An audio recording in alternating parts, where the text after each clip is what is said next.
Welcome to the educational complex of Sindh Jamshoro. यहाँ पे आपको इंजीनियरिंग यूनिवर्सिटी यानी मेहरान इंजीनियरिंग यूनिवर्सिटी मिलेगी, लियाकत मेडिकल यूनिवर्सिटी मिलेगी और इसके अलावा सिंध यूनिवर्सिटी है। और मैं जहाँ आया हूँ ये सिंध यूनिवर्सिटी का एक डिपार्टमेंट है सिंधोलॉजी। सिंध चूँकि मशहूर है आर्कियोलॉजिकल साइट्स के लिए, तो सिंधोलॉजी जो है इस इलाके की हिस्ट्री, कल्चर, म्यूज़िक को प्रोटेक्ट करता है, रिसर्च का काम देता है। और एक बहुत बड़ा म्यूज़ियम है जो कि अपने कंट्रीब्यूटर्स को ओन करता है, जिन्होंने फील्ड ऑफ म्यूज़िक में, आर्ट में, कल्चर में कंट्रीब्यूट किया। उसके अलावा यहाँ ऐसा कुछ है जो देखने वालों को भी अट्रैक्ट करता है और वो लोग जो लर्न करना चाहते हैं, जो रिसर्च करना चाहते हैं, उनके लिए प्लेटफॉर्म प्रोवाइड करता है। तो सिंधोलॉजी डिपार्टमेंट का जो म्यूज़ियम है उसके डिफरेंट पोर्शंस है, लाइब्रेरी है, वो सब कुछ आपको दिखाना ज़रूरी है कि जब आप सिंध आएँ तो आर्कियोलॉजिकल साइट को ज़रूर एक्सप्लोर करें, उसको देखें, उसकी कितनी रिच हिस्ट्री है, कितनी पुरानी हिस्ट्री जुड़ी है और इंडस सिविलाइजेशन और इंडस के किनारे जो आबादियाँ थी उनके बारे में जो कलेक्टिव इन्फॉर्मेशन आपको मिलेगी वो सिर्फ यहाँ मिलेगी।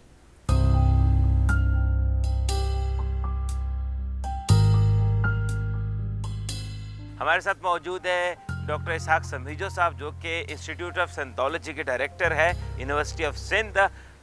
ये इंस्टीट्यूट बड़ा प्रोमिनेंट है और क्या कुछ इस इंस्टीट्यूट के अंदर है, ये कैसे फंक्शन करता है, किन पर्पसेस के लिए बनाया गया है, better a person to tell us. मुझे ये बताइएगा कि सिंथोलॉजी डिपार्टमेंट जो है या इंस्टीट्यूट ये करता क्या, इसकी फंक्शनिंग क्या है? तरन ये बना था 1962 में और तब से इसका जो बुनियादी गोल था वो ये था कि हम किसी तरह इंडस सिविलाइजेशन को मुख्तलिफ़ रुखों से दरियाफ़्त करें, उसके हवाले से नई रिसर्चेस सामने लाएं, उसको प्रमोट करें और बताएं कि इंडस सिविलाइजेशन का दुनिया की सिविलाइजेशन को आगे बढ़ाने में, उसकी इर्तिका में क्या रोल और किरदार है। नॉट ओनली सिंध सिंध तो ज़ाहिर एक खिता, एक इलाका हो गया जहाँ से इंडस जो रिवर है वो गुज़र रहा है या सिंधु दरिया गुज़र रहा है, तो उसके दोनों किनारों पर जो कुछ है वो बेसिकली इंडस सिविलाइजेशन कहलाता है। तो हमारा ये भी क्लेम है कि खुद लफ्ज़ इंडिया जो है वो इंडस से निकला है और इस सारे खित्ते की सिविलाइजेशन का जो मरकज़ है वो सिंध है। एक तो रिसर्च लाइब्रेरी है बड़ी हमारी, जहाँ पर 2 लाख से ज़्यादा किताबें हैं और हज़ारों बुक्स हैं, अखबारात हैं जो कि प्री पार्टीशन है ज़्यादातर। तो वो वहाँ पर हम रिसर्चर जो आते हैं उनको वहाँ पर फैसिलिटेट करते हैं, वहाँ पर चीज़ें प्रोवाइड करते हैं कि वो इंडस सिविलाइजेशन पर काम करें। उसके अलावा हमारी जो है अपनी पब्लिकेशन है जिसकी कोई 250 के करीब किताबें हैं, जो भी बेसिकली ज़्यादातर तारीख़ पर, जोग्राफ़ी पर और उसके अलावा कल्चर पर और सिविलाइजेशन पर मुश्तमिल है। उसके अलावा हमने जो है ऑडियो विजुअल हमारा एक बड़ा सेक्शन है जहाँ पर हमने इंडस के हवाले से, सिंध के हवाले से, सिंध की शख्सियात के हवाले से जो कुछ लिखा गया है, जो कुछ कहा गया है, जो इवेंट्स होते हैं, इवन दरगाहों पर जो मेले होते हैं, म्यूज़िक के फेस्टिवल्स होते हैं, वो सारे हम रिकॉर्ड करते हैं। जो डॉक्यूमेंट्रीज बनती हैं वो हम यहाँ पर रखते हैं।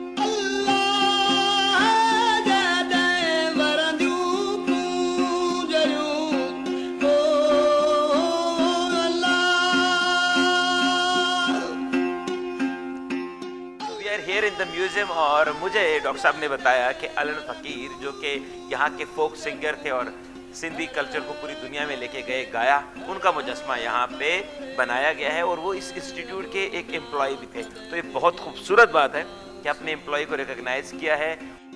एक ऐसा हारमोनियम डॉक्टर साहब ने बताया जिसके ऊपर पाकिस्तान का पहला जो तराने की धुन बनी थी वो यहाँ महफूज है। पाकिस्तान का कौमी तराना जब बना तो उसका बड़ा मसला ये था कि उसकी ट्यून कैसी हो कि ज़ाहिर वो तराना भी लगे और पॉपुलर भी बने, क्योंकि कौमी तराना कोई आम सा गीत नहीं होता और सारा फ्लेवर भी आ जाए, सारा वो कौमी मिजाज जो है उसमें डालना पड़ता है। और जो म्यूज़िक की रवायत है आपके इलाके की, उसका भी ध्यान रखा जाता है। तो अहमद अली शागला साहब ये कराची के एक म्यूजिशियन थे, कंपोज़र थे, उन्होंने सबसे पहली ट्यून बनाई और वही एक्सेप्ट की गई। और आज जो हम कौमी तराना सुन रहे हैं वो अहमद अली शागला साहब की ट्यून है।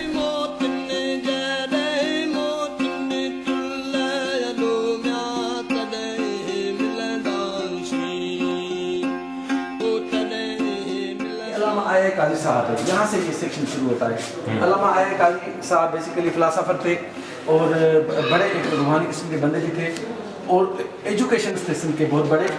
उन्होंने ये जो जिस कैंपस पर हम खड़े हैं, जिसको हम सिंध यूनिवर्सिटी कैंपस जामशोरो कह रहे हैं, इसके बानी ये थे।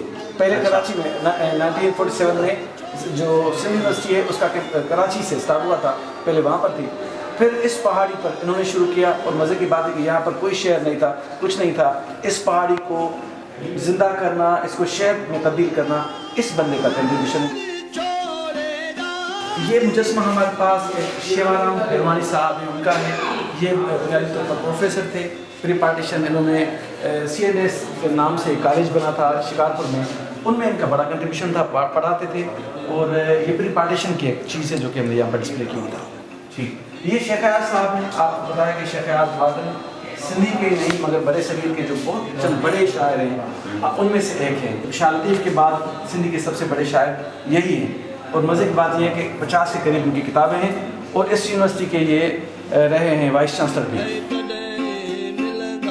मगध कंवर राम बेसिकली पार्टीशन से पहले सिंधी के बहुत बड़े भक्ति गाने वाले एक आर्टिस्ट थे और उससे भी बड़ी बात है कि फिलांथ्रोपिस्ट थे। ये जो भी किसी फंक्शन में कमाते थे या जो वहाँ पर पैसे मिलते थे वो वहीं पर गरीबों में बांट देते थे। खासतौर पर क्या बात वो बंदे जिनकी लड़कियों की शादियाँ होने वाली थी तो ये सारे पैसे घर नहीं ले जाते थे, उनमें डिस्ट्रीब्यूट कर लेते थे। तो इस वजह से इनको एक देवता की तरह पूछते हैं हिंदू कम्युनिटी जो। आज के ज़माने के सिंधी के बहुत हसीन शायर हैं और बहुत पॉपुलर हैं। आपने मुख्तलिफ जो हैं उर्दू जो सकाफती मेले होते हैं, अदबी फंक्शंस होते हैं, और हसन की शायरी सुनी होगी। ये तारिक आलम अब्दू साहब हैं, ये नावलिस्ट हैं सिंधी के। और इसी तरह ये अनीस अंसारी हैं, ये अफसाना निगार थे। तो ये हमारी वो कम्युनिटीज़ जो कि सिंध में रह रही हैं और इंडिजीनियस हैं और सदियों से यहाँ पर मुख्तलिफ जो पेशे हैं उनसे उनका ताल्लुक़ है। तो उनके हमने घर और उनका लाइफ स्टाइल और उनका लिबास और उनका रहन सहन यहाँ पर पेंट किया हुआ है, मुनक़िस किया है।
हमारा आर्कियोलॉजिकल सेक्शन है बेसिकली।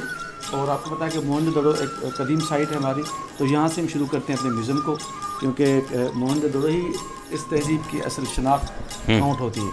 तो वहाँ से जो मुख्तलिफ चीज़ें मिली ये हमने उनके रेप्लिका वगैरह यहाँ पर रखे हुए। ठीक, ये भी मोहनजोदड़ो से नहीं, ये कारियो भंडारी एक बदीन डिस्ट्रिक्ट के एक साइट है आर्कियोलॉजिकल, जहाँ से मुख्तलिफ चीज़ें जो हैं वो हमें मिली हैं। ये भी बहुत पुरानी एक साइट है और 2350 से 1750 BC के ज़माने की साइट है। तो उसकी वहाँ से जो ये ओरिजिनल चीज़ें मिली हमें वो हमने यहाँ पर रखी। चाहूँ जो दड़ों के नाम से एक साइट है हमारी, जो भी अब जाके पता चला है कि ये भी मोहनजोदड़ो के दौर की एक साइट है। तो वहाँ से बहुत सारी चीज़ें, ये चूड़ियों के टुकड़े हैं वो मिले हैं, और ये जो है अब हम इस्तेमाल कर रहे हैं ब्रोकन, तो ब्रिक जो है वो हमने वहाँ से मिली है, उसका टुकड़ा मिला है। तो बहुत सारी चीज़ें जो वहाँ से हमें मिली वो हमने यहाँ पर रखी।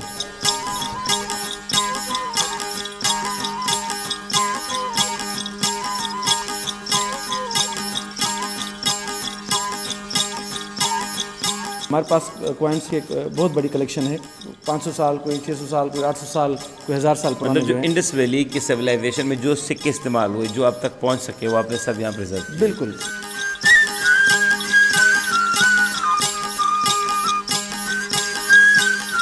अच्छा, ये वो पेंटिंग है जो मोहम्मद अली भट्टी साहब ने बनाई थी। और शाह लतीफ़ की जो शनाख्त बनी, या क्योंकि उनकी कोई तस्वीर मौजूद नहीं है तो उसका यही ख़याली खाका जो है सबसे बड़ा पॉपुलर हुआ।